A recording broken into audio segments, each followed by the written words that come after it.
that I started doing this year, the 2020-2021 classroom year, that I'm going to continue to do in the blended model is two things I'm going to do.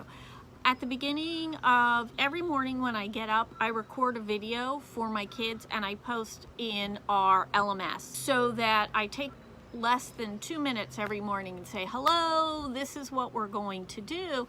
And what I found is when I didn't do the videos, the kids were like, where was your video this morning? So it was a way to greet them in the morning. And what I found is even though they were at home, we were building a personal connection. And those morning videos, I mean, I'd record them while I was packing my lunch, for example, and I'd be like, well, I'm taking this for lunch. But I found that that was a very, very effective tool.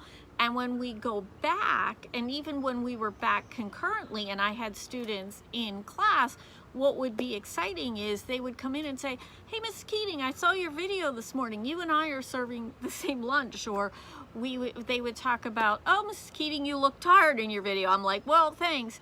But it gave us a communication tool, and I really, really like that.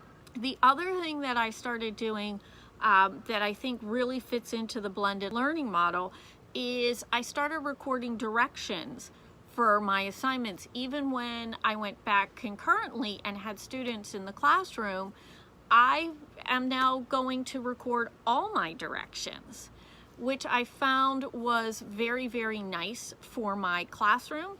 I used Screencastify and just uploaded. So when I uploaded the assignment, I had the directions. So those kids who were in person got the directions from me, but they were also, if they were at home, they were able to access those directions. If they were absent, they were able to access those directions.